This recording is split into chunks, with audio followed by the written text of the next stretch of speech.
Christopher Wolf. Here. Ned Carpenter. Here. Richard LaSavoy. Here. Brian Hickey. Roger is excused, Roger Caddy is excused this evening. Daniel Hannan. Here. Brian Ward is currently not here, and Dan Smith.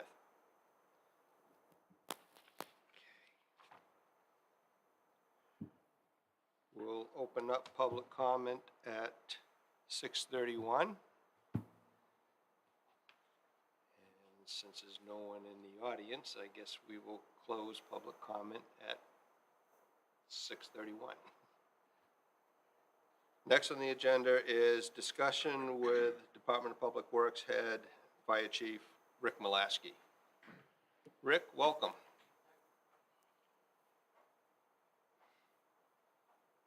Prove why he could not be the last one. But it's, yeah. Yeah, we believe it. Okay. I know the board had some questions in regards to ISO ratings, keeping the old fire truck. Can you explain a little bit into that? Yeah, we, before now, before we got the new engine, we didn't have a reserve piece of apparatus. You get credit for having a reserve piece. It's not considered frontline, they call it. And we never had the room, and we've never been in a situation to take one of the old engines and say, oh, let's keep it as a reserve piece. By keeping that, all we have to do is a pump test once a year. Annually, it's about $300 for that. And then the vehicle inspection, obviously. But typically, it's not used unless something's out of service for more than a day or two, and then it would become frontline again. But it's a reserve engine for when something's out of service. And we get credit through ISO for having that, which can affect the rates. Now, who benefits by that credit? Is it the homeowners or Everyone's the town? insurance. Everyone's insurance. Everyone that pays insurance that lives within the boundaries of the town. And based on the vehicle report, maybe here someplace, how many fire trucks do you actually have? We have a tanker, a ladder, and 2 engines. So, and that's counting the one that you kept also, so there's only 4 engines? There's only, yeah, technically it's, Well, there's 4. 2 engines, there's a quint, which is the ladder, which is a combo ladder, mini pumper, and then the tanker. So we essentially, as far as they're looking at it, we have 2 engines and a tanker and a quint. That's what our ladder truck is called. Okay.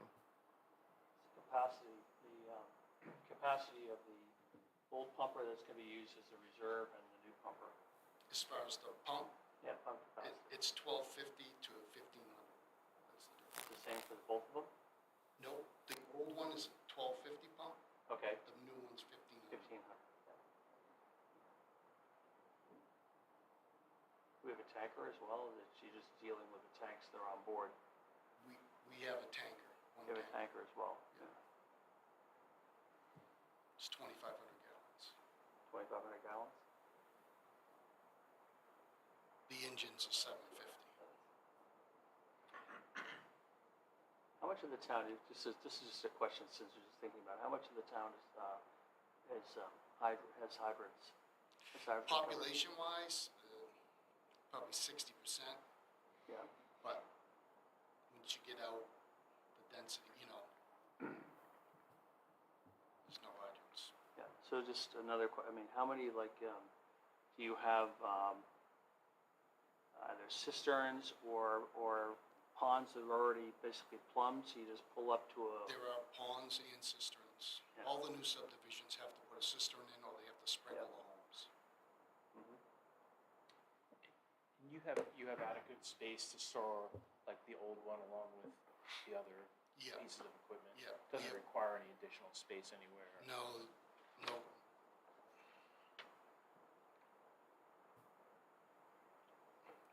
They're not gonna give you anything for the truck. Yeah, that's If you what I trade was it or saying. you take it to the auction, you might get $5,000. So keeping it doesn't really incur much expense. Basically, less than $400 a year unless they do the pump test and say you gotta fix this, but it's really not getting used very.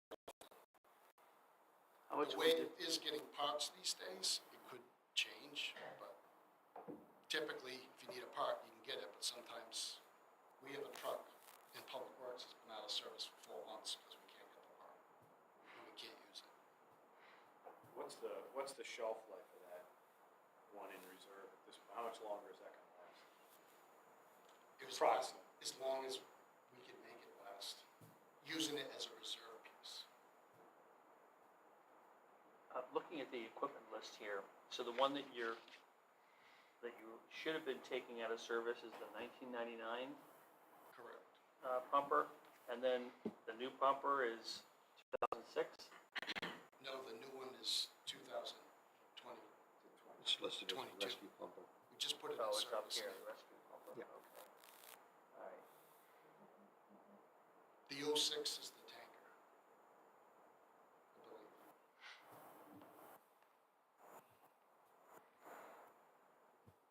Anyone else have any questions on that? Rick, when the time comes, well, I guess first, when do you anticipate the next purchase for a piece of fire apparatus? The tanker is the 06, I believe. So we pushed them out to 25 years, but they don't like you keeping them front line more than that. You start getting in trouble. Okay, so I guess my question would be, do you plan on putting that into backup or? No. We would just do the one engine for reserve. Okay. Because one, we don't have the space for a second reserve, but really, to get credit, having one gets you credit for the reserve piece. So based on the rating, you take something like population of the town and the amount of, the population and the number of acreage in the town and things like that, maybe miles of roads. There's all kinds of, there's all kind of water supply, how big our water tank is, how many people work full-time, how many people on the call force, how many people you actually put on the truck for every call. The fire alarm system, the dispatch, 911, you name, there's multiple things you get points for. And they all start to add up. Yeah, but So there's if you gonna be, can change your rating, which we did, we were always, the numbers are all different now, but we were always a 5.9. We went to a 4.9 a few years ago. I assume that's a downgrade. What's that? That's a 4.9 is a No, downgrade from a that's 5.9? good. That's better? That's better. Okay. You want the lower. You'll never get rid of the 9. That has to do with water supply. You'd have to have municipal water on every inch of town, which that's just not gonna happen. So that's what that has to do with. The other stuff is whether we're full-time, people, hose testing, pump testing, all that stuff you get graded on, everything. Your air packs, step, you name it. So then theoretically, keeping this truck would lower us from a 4.9 to, It could potentially, as things happen. We went from a 5 to a 4, that took adding full-time people, buying an aerial truck, getting a real tanker. We never got credit for a real tanker. We couldn't put a 2,500-gallon tanker in the old station. It just wouldn't fit. So, all those things add up.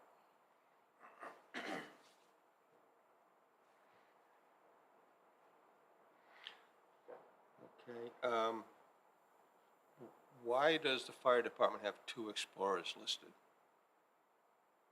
2, Explorers. we just have I think, like you're talking vehicles, Mike? yes. Yeah, we just have one. I'm showing a 2016 and a 2014, Yeah, one and of they're them's- listed as fire. One of them's most likely the code enforcement car, but we just have the one. Okay. We have one command vehicle.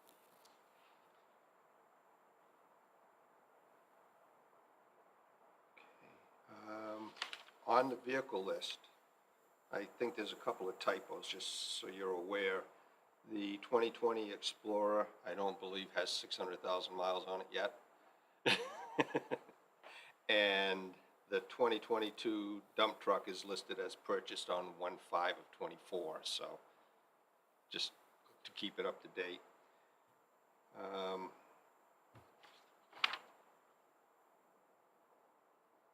Okay, I saw Public Works has a 1986 Sierra with 15,816 miles on it.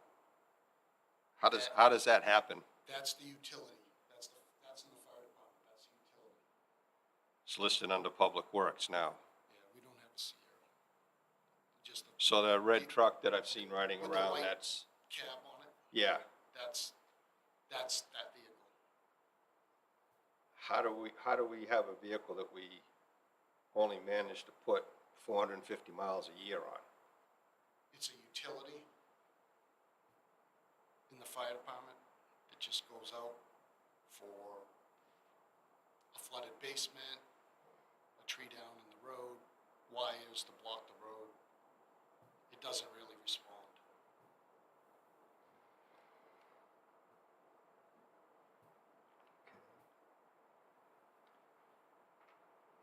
And I also show Public Works has a 2014 Explorer and a 2009 Taurus. Public Works. We don't, the Taurus is gone. That's the old town administrator vehicle. Okay.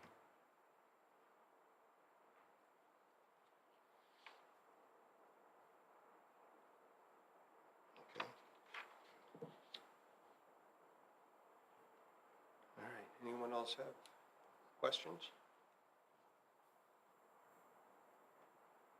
Good. All right, I think that takes care of what we've got for you, Rick. Thank you for coming in. Okay. Thanks.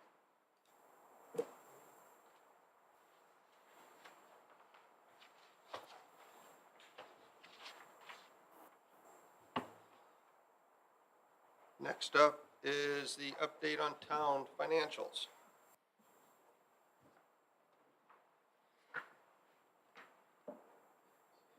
Good evening. Just going to give you the update. It's everything I'm going to say tonight that was unaudited because we're going to discuss end of year, but there's auditors are in right now. Some things are still going through the system for payments. Just so everybody know that at the end of the fiscal year, we expended 92% of the operating budget, which is the same as the previous year, which is roughly about $950,000 unexpended at the end of the fiscal year. Again, that's unaudited. There could be transfers as well as some outstanding bills out there that we do have to pay. But we did very well compared to years past. We thought we were going to be much tighter, but we watch our expenditures this year. The other item is revenues. We did see an increase of about $1,072,383 over the previous year. Most of that is through, the $1 million is through tax revenue, which is additional property taxes. We saw about a $2.5 million increase in revenues. And the remainder, we did get an increase in the room meals tax of $103,172. So we ended up quite well with our budget, all things considered, with everything going on. We are getting ready for the fiscal year '24 budget now. And as everybody can imagine, our biggest concern is inflation. We know that our electricity is going to be going up 85% in December minimally. That was not budgeted because we didn't know that situation. But we will have to determine that in our operating budget. Heating oil and everything else that you're hearing at home is just the same with us, but multiplied by the entire municipality. So we're seeing the same thing. What was that electricity? 85%. 85% increase? Yeah, I mean, most homes have been going up about 114, 115. I guess we're lucky that it's only 85, but understand that we do have, we operate 24/7 for police, dispatch, wastewater is our biggest consumer of electricity. So that is a significant cost to the town. Also, yeah. We locked in heating oil yet for this upcoming winter? We did. Okay, good. And one thing, before I get too into this too, and I hate to be the how to speak at a public meeting, but I'll be the person who gets the phone call that they can't hear anybody. The members of the committee enunciate and make sure the mic is near your mouth. And do exactly what your mother told you not to do. Lean on your elbows when on the table. If not, the public can't hear you. So, sorry. Yeah, to make sure the town was on top of the, Yeah. there's literal talk about being shortages for Yeah. this upcoming winter, so. Yeah, and the other big thing that we're looking at, oil also impacts our paving. And that's something else that the Public Works knows, that to limit the amount of paving, because it's just not gonna go as far. I know the governor is providing us some additional funds in the highway block grant, because they have additional funds. People drove more, surprisingly last year or so. So there's some additional funds there that they're gonna be providing us. Speaking into the mic. Yeah, Yeah, I apologize for not understanding this, but I just gotta Yeah. ask kind of a dumb question. So if we, going back to the 23 fiscal year, so if we exceeded our revenue by like $1 million and only spent 92%, what happens to the money? fund balance. It goes to unreserved fund balance. So we cannot touch it, we can't use it for anything. You can't, it's not like a business where you say, okay, I have extra revenues, I can go do X, Y, Z. Right. I have to wait till the following year, and what I traditionally do is, what some communities do, which is not responsible, is use that excess funds to artificially lower the tax rate in the coming year. And what happens is, you lower the tax rate, well, it's a one-time Right. set of funds, skyrockets the next year. What I would which we're doing in the budget right now, we'll look at those funds and contribute to capital reserve funds, so we can put it aside for projects that we may need. So all of it will end up in capital reserve? Fund balance, not all of it. Okay. So some may stay in fund balance, offset some other withdrawals from fund balance, but most of it. So you would be able to use some of those funds for the fiscal 24 Yep. period? Yes. For example, if you have some of these unexpected inflationary costs? No. I only can use it to contribute to capital reserve. Only funds. capital, okay, Right. I got you. I can't do it to offset, I can, but I should not use it to offset general operations. And the reason why is, it's a one-time Yeah, I get it. source, and I don't wanna come back. So, When I got here 10 years ago, as the chair will remember, I started in a situation where the year before, they ran into that exact problem. right, so you could influence a tax rate if you wanted to. We could, but we would not recommend it. Yeah, okay, thank you. I happen to agree with that you need to make sure that your operating costs are level, or your operating costs are crystal clear and your funding covers the operating costs, but you can use that capital to buy the equipment. We're spending a lot of time, CIP, we discovered last year, where you're leasing a lot of equipment instead of buying it. Or maybe you're leasing and you're basically using that as a funding mechanism versus, using our own capital to buy it. Right, So that comes in handy to be able to go ahead and actually purchase things and own it, right. and not add these recurring expenses through essentially structured debt of a lease versus owning something outright and not having to pay for it as part of your operating costs every year. Yeah, the things that they prefer that you do lease are larger vehicles, which they used to do bonds.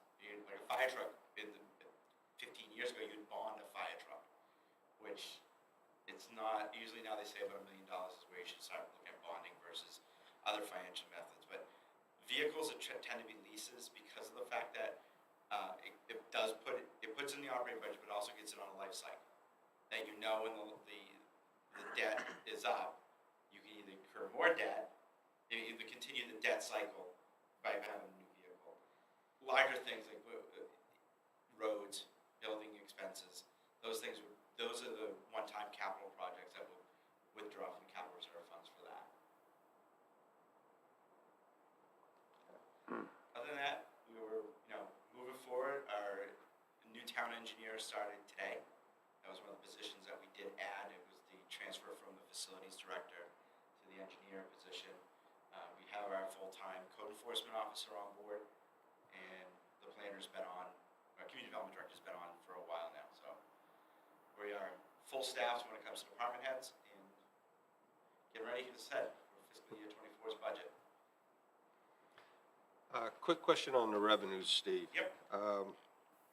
In today's economy, I'm looking at the very first line, real estate taxes. And I don't know, is that accurate that we've collected 100% of our? Yes, it is, actually, we collected more than 100%. Does that mean everybody paid their taxes? No, but what we estimated would be the property taxes. It came in higher because valuations went up. The market, since a house, which was 3 years ago, was $400,000, now sold for $650,000, $700,000. That increases the assessed value, so that increases the amount that we can raise through taxation on that property. So that's where we have the additional funds.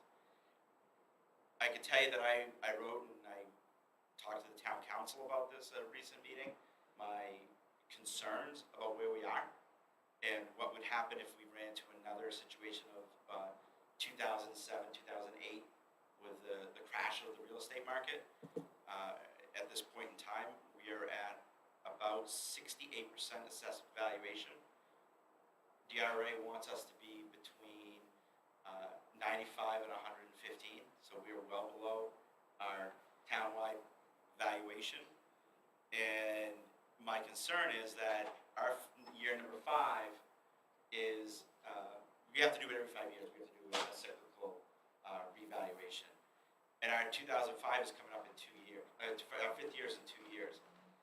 So it's sort of a situation where, if we start looking at it now, and then we have a market crash, again, when I first got here, we were dealing with a situation where we were overassessed in valuation, and that's my big concern. There's nothing we can do. State law requires us to do revals. You can't hold off. We have to do it every 5 years, so we're just moving forward and just keeping our eyes on it. And one of the things that can help, again, is a healthier fund balance to offset any situations like that. The revaluation helps to essentially assure that everyone's paying equally. Exactly. Instead of scenarios where somebody hasn't been revalued and they're paying a lot less than the neighbor. Right. Because the neighbor's house sold 2 years ago or something. Yeah, and before the Claremont decisions, municipalities just never really got up. They just wouldn't do it. So your valuations were all over the place. But now, every 5 years, we have to be close to 100%. Is there quite a bit on valuation? We're right expected to be on revenues. Is there a chance that the increase in assessments is masking a bad debt problem that's going to bite us at some point? When we say bad debt, you mean for the public? Yes. Yeah. Supposedly, everybody saw everything from 2007-8 that there were supposed to be safeguards in place for individuals buying homes that they couldn't. But you're right. I mean, it's the situation if somebody bought a house that was $700,000 and then the market crashes and all of a sudden it's worth $400,000 and their bank can call them a loan, and yeah, they're out $200,000, $300,000 in value, which did happen in the 08, the Great Recession. There's supposed to be safeguards in place this time, but always was supposed to be safeguards in place. My question was a little more short-term in Yeah. nature. So the assessments on average are up. So if everybody was paying their bills on time like they're supposed to, the receipts for real estate taxes would go up along with it. We're more or less flat. Does that mean we're seeing an increase in people who aren't paying real estate taxes? No, I'm sorry, no, no, we're not seeing that. Okay. I think out of everybody when we had our deeding this past last month, we may have hit 5 houses, and most of them came in and paid, or some came up with some kind of financial agreements and not to lose their home. But no, we're not seeing a huge increase in deeding Thanks. So one thing you said, I just didn't quite understand again. You said we're at 68% of our assessed value. Yep. So that's a conservative. That would be a good thing, right? It would be, but the law is we need to be, So then, as we go towards the 5th year, we have to, redo everything so we're We have close to to go back 100% up. as possible. Yep. so it doesn't really matter, because that's what's gonna happen 2 years Exactly. from now, right? I got you. But your mill rate goes down when you reassess. Right.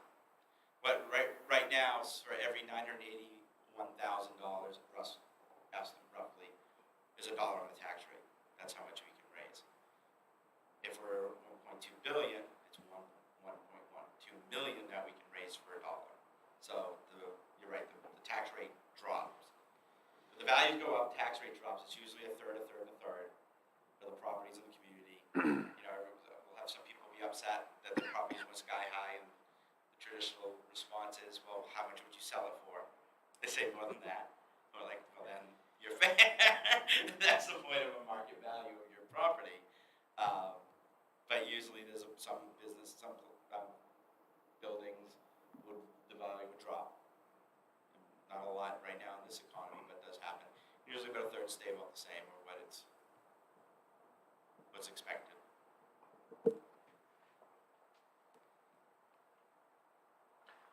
Okay, my question, Steve, is, do you have a time frame for the budget in terms of when you're gonna have things ready? We will deliver it to the budget committee November 15th. The council is right. By charter, that's the date we have to do it. Okay. We will have it by then. Now, will you be having open meetings, or will the budget discussions just happen during your normal We've meetings? been doing the Saturday workshop. So we get in at about 9 in the morning and hammer out a budget till we get done. Okay. And every department head comes in, and we find it more beneficial, and we seem to get more communication done. It's televised. We're just looking at October 29th. Just haven't set the time yet, but probably 9 a.m. Usually lasts till about 1 or 2. And the council will have the budget way before that, so they'll go through it themselves and come up with questions. So And so we don't see it before then. Technically, we don't see it, we have to see it by the 15th, but, Right, but. but it's a public document, so yes, you can see one. Right, and, yeah, We right. But could've- you're not part of the debate until the 15th. right, we could attend that meeting as a citizen, Yep. not, the budget committee's not invited. Right. Right. Yeah, by law, I have to present a budget to the council by October 15th. The council then has a month to present a budget to the municipal budget committee by the November 15th, and then the time frame for deliberative session kicks in there. So yeah, and that's one thing you have to understand also. The council sees my budget, not the department head's budget. So there's numbers that will be different between the department heads and mine as well. 29th is the department heads, the purpose of that, I go in, they can question your budget. my budget, ask the department heads up or down what's going on, and you go from there.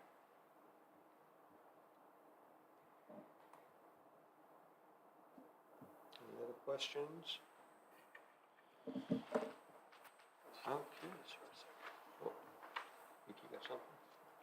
No, I was just, before we went on, I just wanted to give you a quick.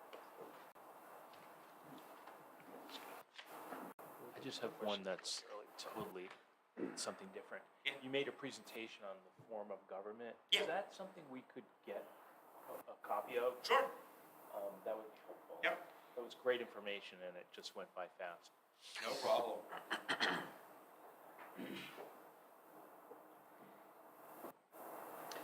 So just some other questions regarding, what do you, obviously, we're pretty consistent in terms of the amount of fuel that we burn every year, Yeah, and then we contract that. we do. Have we already done that for this Yeah. year? Yeah, that's good to know. Yeah, we have unlike some places, we have our own pump for gasoline or diesel, so we just go through the state contract there. Some places would go through the local gas station, get a discount on it, but we have our own pump. Can we have the combination of that pump, No. please? I don't even have it.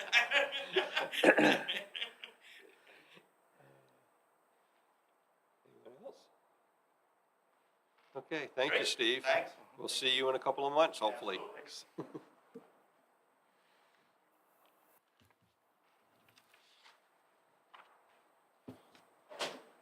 Okay, we have to approve the minutes of the June 27th meeting. Do I hear a motion to approve? So moved. Or accept, I should say. Second. Okay, are there any changes or discussion? Okay, seeing none. All in favor, say aye. Aye. Opposed? Good. One abstention. Okay. Any other business? Anything? It's a crazy budget process that we don't get to, participate in hearing from department heads. It's not part of our thing, right? Yeah, I'm just going back several years. When I was on the council, we did those Saturday sessions, and for some reason, I'm thinking that the budget committee was there, and could ask questions. I mean, they couldn't, they weren't able to make the changes or anything, but they were able to speak, if I'm not mistaken, but that was, a while ago. So just as a resident, a taxpayer, I go to that meeting and ask questions on the 29th? You could have, back in the day. I'm not so sure that that's what happens nowadays. Okay. I mean, But there's, it's, the council and the school board, both the way they, and there's two types of meetings, broadly speaking. There's there's work sessions, which is And what it sounds business like this sessions. is, and there's business sessions. I mean, there should be public comment at either, but it's not, public comment, strictly speaking, is not interactive. It's not like an Correct. ongoing back and forth thing. It's a period of time where people can make statements or pose questions. The working session is again for the council to decide what they want to advance as their budget. Yeah, it's just as a budget committee, without having the privy of hearing from department heads or having any hearings like that, it's hard for us to make a judgment about the budget. I mean, you're certainly free in the context of when Steve comes in to make his presentation. Here, if you feel strongly enough about something, you're free to ask those questions. Oh, yeah, And, we did last year, and we changed something last year. yeah. yes. I mean, I think the thing is, it isn't incumbent on Steve or the council to necessarily say, all right, now I'm gonna bring the head of the library or the fire chief up to answer that. They are certainly within their purview to answer it themselves.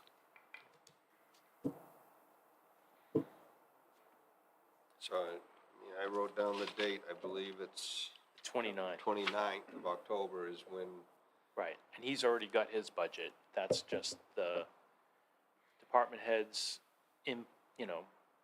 giving their take on his budget. so. Any other business? Just, next month, we are tentative to meet with the school. So I would ask if anyone has anything they would like to put on the agenda for that meeting, to please hit me with an email by, what would be a week from this Friday? So that's the 26th or the 19th? Our next meeting will be on September 26th. Yeah. So A week from this Friday is the 9th. if someone could if they want something added to the agenda for the school meeting, hit me by the 6th, you said? 9th. 9th, hit me by September 9th, please. Just shoot me an email and I'll put it on the schedule or on the agenda. Hopefully you're all getting the information ahead of time. You haven't Sometimes, sent the school information around yet. no, I actually don't really have anything since our last So meeting. maybe we ask them. Yeah, I'll certainly be in touch with, Todd, the superintendent, and, see if we can get some updated financials and stuff, at We should least. certainly have year end. Yeah, we should. We should. at least, we even if got it's our- unaudited. Yeah, we got our first look at it, last meeting.